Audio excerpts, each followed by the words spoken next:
Hello my dear lovely students, welcome back to my channel Shubham lecturer, myself Shubham Goswami. आज का ये video class 12 physics का एक बहुत ही इंपॉर्टेंट वीडियो है और जितने भी हमारे स्टूडेंट इस बार 12th में हैं और जिनको 2024 में बोर्ड एग्जाम देना है उनको इस वीडियो को शुरू से लेकर लास्ट तक देखना है, क्योंकि इस वीडियो में मैं आपके लिए लेकर आया हूं क्लास 12 फिजिक्स के कुछ मोस्ट इंपॉर्टेंट क्वेश्चन जो आपके बोर्ड एग्जाम में लगभग हर साल आते हैं। और भैया इस बार भी चांसेस है कि ये क्वेश्चन आपके बोर्ड एग्जाम में आए, तो आप लोग कॉपी और पेन ले लीजिए और जो भी क्वेश्चन मैं इस वीडियो में बताने जा रहा हूं उसको ध्यान से समझिएगा, क्योंकि अगर आप प्रीवियस ईयर पेपर उठाकर देखेंगे फिजिक्स का तो ये क्वेश्चन आपके बोर्ड एग्जाम में कई बार आए हैं। तो इस बार भी पूरा का पूरा चांस है, तो फुल कंसंट्रेशन के साथ आपको इस क्वेश्चन को देखना है। ठीक है, जब भी आप पढ़ें तो आपका पूरा जो कंसंट्रेशन है वो आपकी पढ़ाई पर होना चाहिए। ठीक है, तो चलिए स्टार्ट करते हैं आज का ये इंटरेस्टिंग वीडियो जो कि बहुत ही ज्यादा इंपॉर्टेंट वीडियो है, क्योंकि मैंने आपको बताया कि भैया अगर आप सिलेबस को पढ़ रहे हैं तो उसके साथ साथ आपको इंपॉर्टेंट क्वेश्चन भी पढ़ना है, क्योंकि सिर्फ सिलेबस पढ़ने से काम नहीं चलने वाला। ठीक है, अगर सिलेबस पढ़े रहेंगे तो इंपॉर्टेंट क्वेश्चन आप आसानी से सॉल्व कर लेंगे, लेकिन ये जानना जरूरी है कि आखिर कौन कौन से क्वेश्चन बोर्ड एग्जाम के लिए इंपॉर्टेंट है। ठीक है, तो चलिए स्टार्ट करते हैं, एक एक क्वेश्चन को हम पढ़ेंगे। सबसे पहला क्वेश्चन हमारा क्या है, देखिए ये एक न्यूमेरिकल टाइप का है, ठीक, और बहुत ही इंपॉर्टेंट न्यूमेरिकल है। अब बहुत सारे स्टूडेंट की प्रॉब्लम होती है, अरे सर न्यूमेरिकल्स नहीं लगा पाते, क्या करें।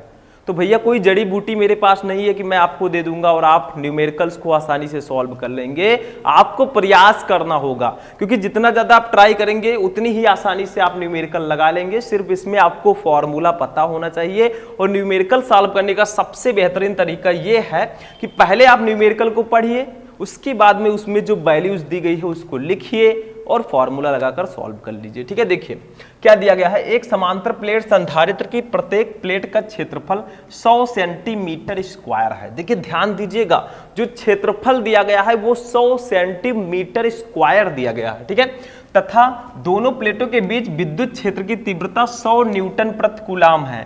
प्लेट पर कितना आवेश है, मतलब आपको आवेश निकालना है। आपको दिया क्या गया है, दो चीजें दी गई हैं, एक तो क्षेत्रफल दिया गया है, दूसरा विद्युत क्षेत्र की तीव्रता दी गई है। अब निर्वात की विद्युतशीलता एप्सिलॉन नॉट की वैल्यू तो पता है हमें, 8.85 × 10⁻⁻12 कूलाम स्क्वायर प्रति न्यूटन मीटर स्क्वायर होता है। ठीक है, तो सारी चीजें हमें दी गई हैं, बस आपको करना क्या है, थोड़ा सा यहां पर ध्यान देना है, क्योंकि गलती जहां स्टूडेंट करते हैं वो कहां करते हैं। देखिए हमें सबसे पहले दिया गया है क्षेत्रफल। ठीक है, प्लेट संधारित्र की प्रत्येक प्लेट का क्षेत्रफल आप लिख सकते हैं, प्रत्येक प्लेट का क्षेत्रफल, इसको ए से प्रदर्शित करते हैं।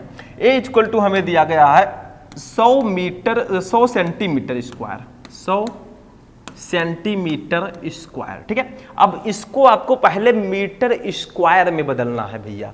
तो देखिए 100 सेंटीमीटर स्क्वायर दिया गया है, अगर सिर्फ 100 सेंटीमीटर दिया जाता उसको हमें मीटर में बदलना होता तो हम क्या करते, 100 को किससे डिवाइड कर देते, 100 को डिवाइड कर देते। ठीक है, लेकिन यहां पर क्या करना है आपको ध्यान दीजिएगा, क्योंकि सेंटीमीटर स्क्वायर है तो 100 को किससे डिवाइड करेंगे, 100 को 2 बार डिवाइड कर देंगे नीचे। ठीक है, इसको 2 बार डिवाइड कर देंगे। समझ में आया, मतलब ध्यान से समझिएगा, यहां पर समझने वाली चीज है। ठीक है, मतलब 100 सेंटीमीटर अगर केवल होता तो हम 100 को 100 से डिवाइड करते, ठीक है, वो मीटर में बदल जाता, लेकिन 100 सेंटीमीटर स्क्वायर है, इसको मीटर स्क्वायर में डिवाइड करना है तो नीचे हम 2 बार 100 से गुणा करेंगे, ये ध्यान रखिएगा। ठीक है, यानी कि 100 को हम 10,000 से भाग देंगे। ठीक है, तो ये हमारा हो जाएगा 100 बटा ये 100 गुणे 100 को हम क्या लिख सकते हैं, 10 के पावर 4 लिख सकते हैं, क्योंकि देखिए कितना जीरो है, 1 2 3 4। ठीक है, अब इसको हम क्या करेंगे, इसको मीटर स्क्वायर में कैसे बदलोगे, देखिए 10 के पावर 4 को ऊपर लाएंगे,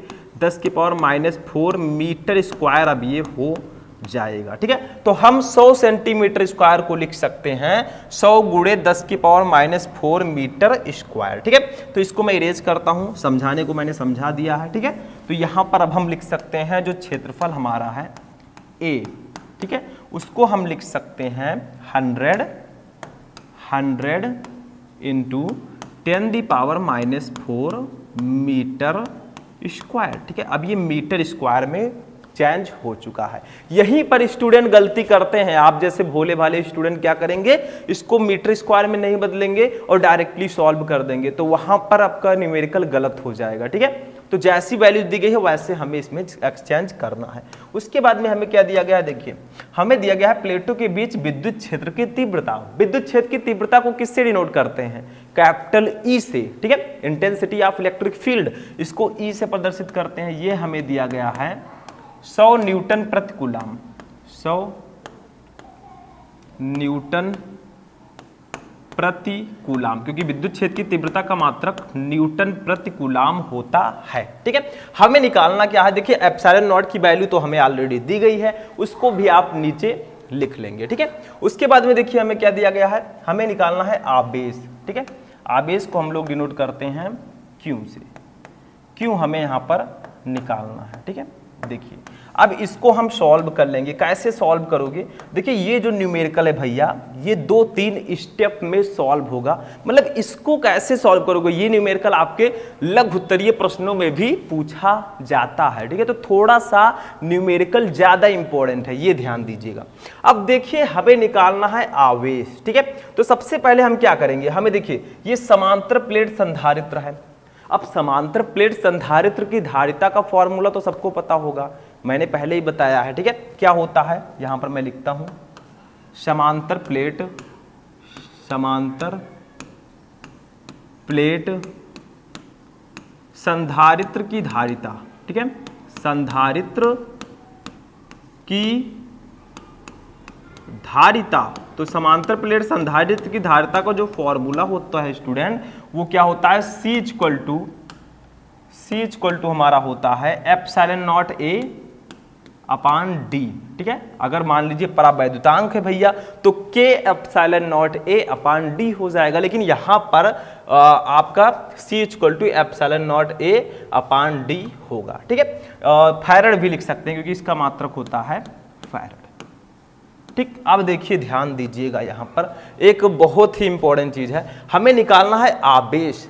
तो आवेश इक्वल टू क्या होता है, Q इक्वल टू CB होता है, सबको पता है। ठीक है, तो आप यहां पर लिख सकते हैं। ठीक है, प्लेटों पर आवेश जो होगा, लिख दीजिए यहां पर प्लेटों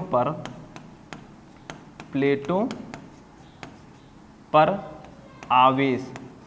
ठीक है, अब बहुत सारे हमारे स्टूडेंट कहेंगे सर यहाँ पर D क्या है, देखिए एप्सिलॉन नॉट है निर्वात की विद्युतशीलता, A है क्षेत्रफल, D आपका है प्लेटों के बीच की दूरी। देखिए समांतर प्लेट में क्या होता है, ऐसे दो प्लेटें होती हैं तो इनके बीच का जो डिस्टेंस होता है उसी को हम बोलते हैं प्लेटों के बीच की दूरी। अब देखिए प्लेटों पर आवेश कैसे निकालोगे, इसका फॉर्मूला होता है Q इक्वल टू होता है Q equal to CV। Q equal to CV होता है, पता है कि नहीं पता है, मैंने पहले बताया था Q इक्वल टू होता है CB। जब मैं आवेश पढ़ा रहा था तब भी बताया था, जब मैं धारिता पढ़ा रहा था तो भी बताया था C equal to Q upon B। तो वही फॉर्मूला यहाँ पर मैंने लगा दिया है। ठीक है, तो ये आपका हो जाएगा Q इक्वल टू CB।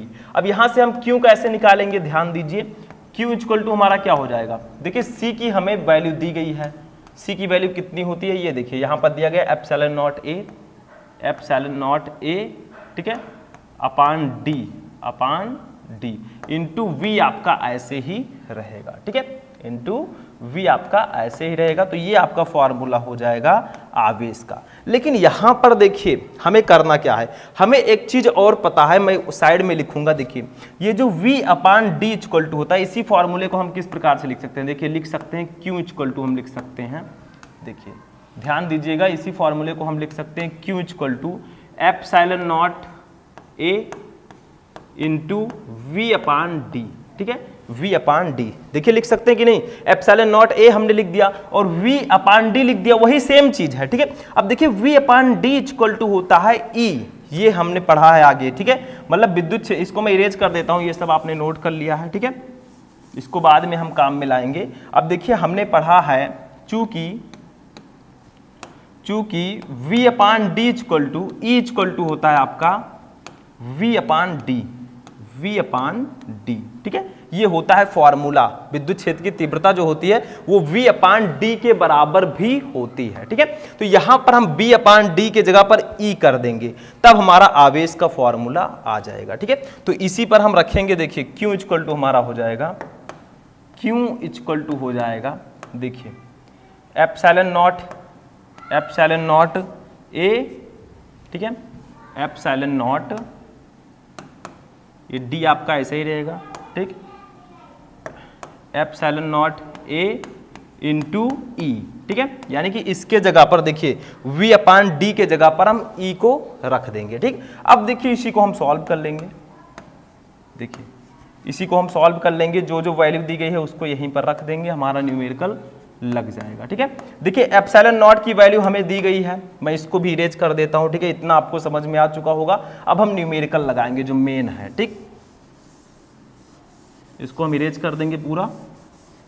अब देखिए यहां पर एप्सिलॉन नॉट की वैल्यू हमें दी गई है, ये देखिए 8.85 इंटू 10⁻12, ठीक है, तो यहां पर रखेंगे 8.85 इंटू 10⁻12, ठीक है, इंटू एरिया भी हमें दिया गया था, हमने निकाला था, जो क्षेत्रफल निकाला था कितना आया था, आगे देख लीजिए आप वीडियो को थोड़ा आगे करके, 100 इंटू 10⁻4 आया था, ठीक है, और विद्युत क्षेत्र की तीव्रता हमें दी गई है 100, ठीक है, 100 न्यूटन प्रति कूलाम, ठीक, इसी को हम सॉल्व कर लेंगे, हमारा बेस आ जाएगा, ठीक है।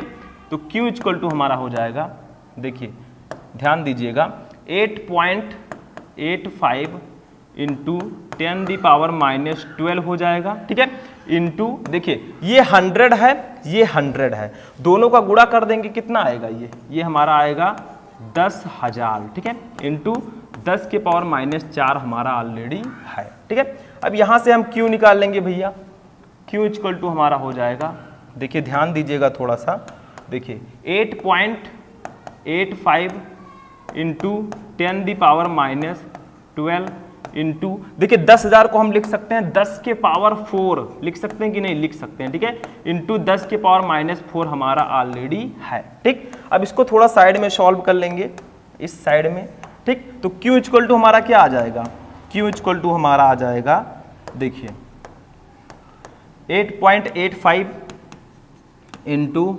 10⁻12 इंटू, देखिए 10⁻4 है, ये -4 है, तो एक प्लस में है एक माइनस में है, दोनों आपस में घट जाएंगे, तो 10⁻0 बचेगा, ठीक है, 10⁻0, तो हमारा ये आ जाएगा Q इक्वल टू, देखिए 8.85 इंटू 10⁻12, और देखिए 10 के पावर अगर 0 है तो भैया इसकी वैल्यू 1 होगी, ठीक है, किसी भी डिजिट के ऊपर अगर 0 उसके घात में है तो उसकी वैल्यू हमेशा 1 होती है, ठीक है, तो ये हमारा इतना कूलाम आंसर आ जाएगा, ठीक है।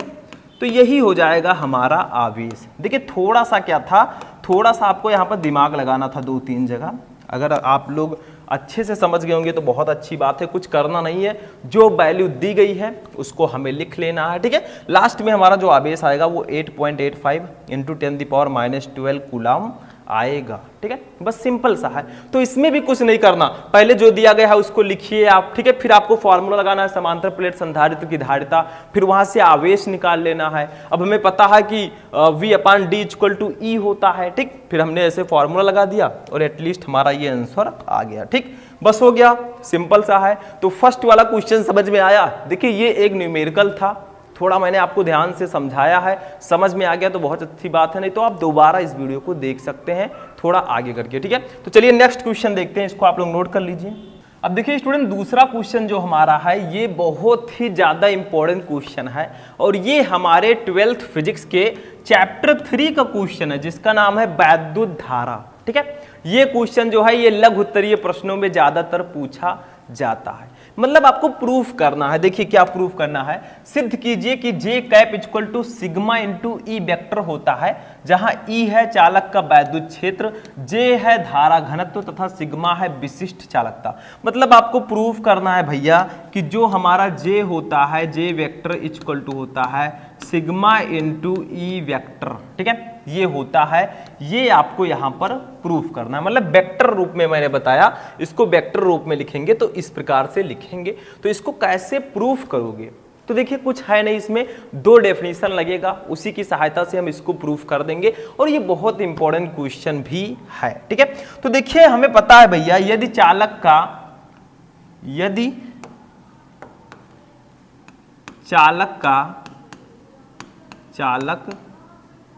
का विशिष्ट प्रतिरोध, विशिष्ट प्रतिरोध देखिए, विशिष्ट प्रतिरोध को हम किससे डिनोट करते हैं? विशिष्ट प्रतिरोध को हम लोग डिनोट करते हैं रो से। तो रो है, ठीक है, रो है। तो विशिष्ट चालकता का फॉर्मूला क्या होता है? विशिष्ट चालकता, ठीक है, विशिष्ट चालकता। तो देखिए, विशिष्ट चालकता का भैया फॉर्मूला होता है सिग्मा इक्वल टू 1/रो। सिग्मा इक्वल टू होता है 1/रो, यानी कि विशिष्ट प्रतिरोध की व्युत्क्रम को ही हम विशिष्ट चालकता कहते हैं। सबको पता है, विद्युत धारा चैप्टर में आपने पढ़ा है कि विशिष्ट प्रतिरोध की व्युत्क्रम को ही विशिष्ट चालकता कहते हैं। तो सिग्मा आपका है विशिष्ट चालकता, रो क्या है? विशिष्ट प्रतिरोध है। अब यहां पर एक फॉर्मूला और लगेगा, ठीक है, चूंकि लिखेंगे यहां पर, चूंकि विशिष्ट प्रतिरोध जो होता है, विशिष्ट प्रतिरोध, ठीक है, विशिष्ट प्रतिरोध जो हमारा होता है स्टूडेंट, इसका फॉर्मूला क्या होता है? इसका फॉर्मूला होता है रो इक्वल टू, देखिए दो फॉर्मूला इसका होता है। रो इक्वल टू एक फॉर्मूला होता है E अपान जे, ये इसका फॉर्मूला होता है विशिष्ट प्रतिरोध का, ठीक है। रो इक्वल टू E अपान जे एक फॉर्मूला आपका ये होता है, और एक फॉर्मूला होता है rho equal to RA upon L, ठीक है। दोनों फॉर्मूले को आप याद रखिएगा। तो अब हम क्या करेंगे, इस रो के जगह पर इस वैल्यू को रख देंगे, ठीक है। तो यहां पर कैसे रखोगे, देखिए, चूंकि यहां पर लिखेंगे, क्योंकि सिग्मा इक्वल टू है हमारा 1/रो, कितना है? सिग्मा इक्वल टू है 1/रो। तो हम करेंगे क्या, देखिए, इस रो के जगह पर इस वैल्यू को रख देंगे, क्योंकि रो इक्वल टू E अपान जे होता है। E है वैद्युत क्षेत्र की तीव्रता, जे है आपका धारा घनत्व, ठीक है, याद रखिएगा। तो अब हम क्या करेंगे, इस रो के जगह पर इस वैल्यू को रख देंगे, बस हमारा प्रूफ हो जाएगा। कुछ करना नहीं है, दो डेफिनेशन, दो फॉर्मूला आपको लगाना है, ये आपका प्रूफ हो जाएगा। तो सिग्मा इक्वल टू हमारा होगा, देखिए, 1/रो के जगह पर क्या रखेंगे, E अपान जे रखेंगे, ठीक है। ये समझ में आया। अब यहां पर हमारा सिग्मा इक्वल टू क्या हो जाएगा, सिग्मा इक्वल टू हो जाएगा, देखिए, इस एक के नीचे हम एक मान सकते हैं, सबसे ऊपर का गुणा सबसे नीचे होगा, तो ये जे हो जाएगा, ठीक है, अपान ई हो जाएगा, ठीक है, अपान ई हो जाएगा। बस यही से हमारा प्रूफ हो गया। अब हम क्या लिख सकते हैं इसको, देखिए, जे इक्वल टू हम लिख सकते हैं, जे इक्वल टू इस ई और सिग्मा का गुणा हो जाएगा, तो ये हमारा हो जाएगा सिग्मा इंटू ई, ठीक है। ये हमारा प्रूफ हो चुका है, और यही हमें प्रूफ भी करना था। लेकिन अगर आपसे कोई कहे भैया इसको वेक्टर रूप में लिखो, तब क्या करोगे, ठीक है। तो वेक्टर रूप में भी हम लिख देते हैं, वेक्टर रूप में।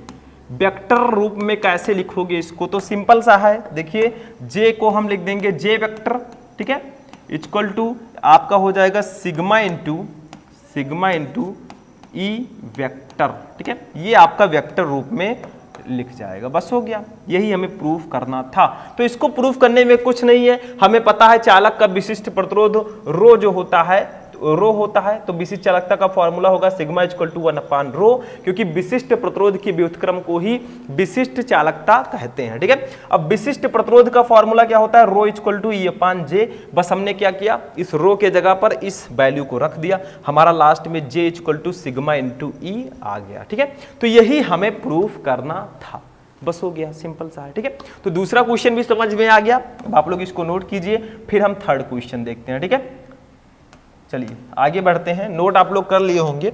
अब देखिए क्या है तीसरा क्वेश्चन, ये भी बहुत सिंपल सा और बहुत ज्यादा इंपॉर्टेंट क्वेश्चन है। देखिए, विशिष्ट प्रतिरोध का मात्रक एवं विमा लिखिए, यानी कि जो आपका विशिष्ट प्रतिरोध होता है, स्पेसिफिक जो रेसिस्टेंस होता है, ठीक है, इसका यूनिट एंड डायमेंशनल फॉर्मूला लिखना है।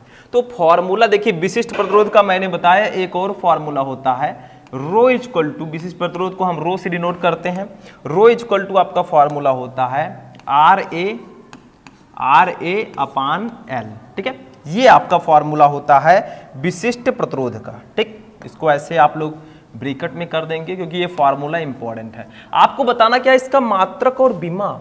तो आप लोग मात्रक कैसे निकालोगे, तो यहां पर एक प्यारा सा हेडिंग डालेंगे हम, मात्रक। और देखिए मात्रक मैं साइड में निकाल रहा हूं, यहां पर हम लिखेंगे, साइड में मैं समझाऊंगा कि मात्रक कैसे निकालोगे। देखिए फॉर्मूला पता है तो आप मात्रक निकाल सकते हैं। देखिए आर क्या है, प्रतिरोध, प्रतिरोध का मात्रक होगा ओम, ठीक है।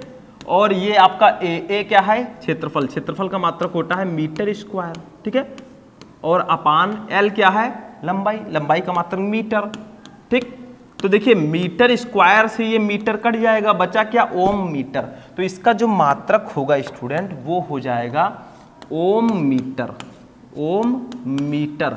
या इसका छोटा मात्रक अगर हम देखें तो ये लिख सकते हैं हम ओम सेंटीमीटर, ओम सेंटीमीटर, छोटा वाला मात्रक, ठीक है। एक तो होगा ओम मीटर, एक ओम सेंटीमीटर। तो इस प्रकार से आप मात्रक भी निकाल सकते हैं। अब तीसरी कंडीशन आती है कि भैया बीमा कैसे निकालोगे, how to find out dimensional formula, ठीक है। तो इसकी बीमा निकालते हैं हम लोग, साइड में वो भी निकालेंगे समझाने के लिए। देखिए ये आर है, आर की बीमा क्या होती है, प्रतिरोध की बीमा हमारी होती है ml2 t के पावर -3 a के पावर -2, ये होती है प्रतिरोध की बीमा, ठीक है। ए है आपका क्षेत्रफल, क्षेत्रफल की बीमा होगी L2, ठीक है, L2 लिखेंगे, L2 इसकी बीमा होगी, ठीक है। मतलब जो जो आपके फॉर्मूले में दिया गया है उसकी बीमा यहाँ पर लिख दीजिए, फिर आपको माइनस प्लस कर देना है, आपकी बीमा आ जाएगी। L क्या है, लंबाई, लंबाई की बीमा L होगी। इसी को सॉल्व कर लेंगे। देखिए ध्यान दीजिएगा, थोड़ा छोटा छोटा लिखते हैं, ठीक है। देखिए ये आपका हो जाएगा M, देखिए L2 है, ये L2 है, दोनों प्लस में है तो दोनों जुड़ जाएंगे, ML4 हो जाएगा, ठीक है। t के पावर -3 है, ऐसे ही रहेगा, a के पावर -2 है, ये भी ऐसे ही रहेगा। नीचे हमारा L है, इसको ऊपर लाएंगे, L के पावर -1 हो जाएगा, ठीक है। अब ये हमारा हो जाएगा, देखिए M, अब देखिए L4 है, ये -1 है, तो 4 में से 1 चला जाएगा, तो ML3 हो जाएगा, t के पावर -3 a के पावर -2।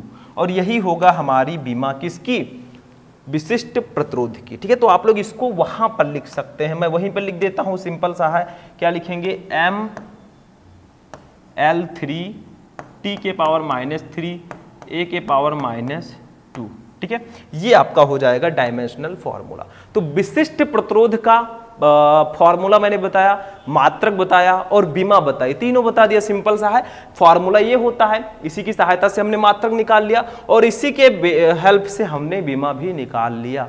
तो अगर आपको किसी भी राशि का फॉर्मूला पता है तो you can find out unit and dimensional very easily, ठीक है। बहुत ही आसानी से आप उसको निकाल सकते हैं, ठीक है। तो ये हमारा था तीसरा क्वेश्चन, इसको आप लोग अब नोट करेंगे, फिर हम लास्ट क्वेश्चन अपना जो चौथा नंबर क्वेश्चन है उसको देखेंगे, ठीक है। तो इसको नोट कर लीजिए, नोट हो गया स्टूडेंट। चलिए नेक्स्ट क्वेश्चन देखते हैं। लास्ट क्वेश्चन हमारा ये होगा, ये भी बहुत इंपॉर्टेंट क्वेश्चन है। देखिए ये आपके अति लघु उत्तरीय प्रश्नों में ज्यादातर पूछा जाता है, या फिर 2 नंबर वाले क्वेश्चंस में। देखिए धातुओं में मुक्त इलेक्ट्रॉनों के अपवाह वेग एवं श्रांति काल में संबंध लिखिए, प्रयुक्त संकेतों के अर्थ भी बताइए। देखिए आपने अपवाह वेग और धारा में संबंध पढ़ा होगा, ठीक है। अपवाह वेग और धारा घनत्व में संबंध पढ़ा होगा, बट यहाँ पर आपको मुक्त इलेक्ट्रॉनों के अपवाह वेग और श्रांति काल में रिलेशन बताना है, ठीक है। तो देखिए अपवाह वेग को हम लोग किससे डिनोट करते हैं, ध्यान दीजिएगा, अपवाह वेग, इसी को हम अनुगमन वेग भी बोलते हैं, ये याद रखिएगा। इसको हम लोग डिनोट करते हैं Vd से। Vd इक्वल टू एक फॉर्मूला होता है, वो फॉर्मूला है EV अपान ml इंटू टाउ, ठीक है, इंटू टाउ, ऐसे फॉर्मूला होता है।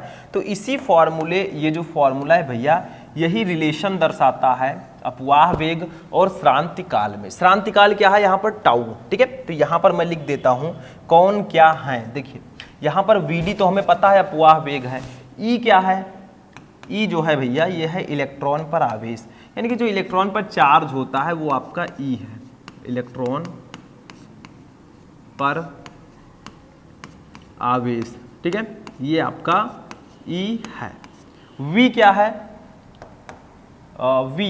V क्या है, ये विभवांतर है, या आप लिख सकते हैं इसको तार के सिरों के बीच विभवांतर, तार के सिरों के बीच, सिरों के बीच विभवांतर, ठीक है, ये हमारा V है, ठीक।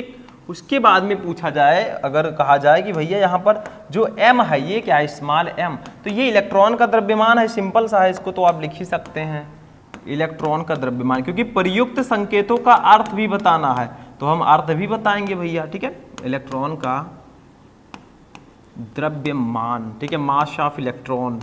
उसके बाद में L क्या है, L है चालक तार की लंबाई, या फिर आप लिख सकते हैं L को धात्विक तार की लंबाई,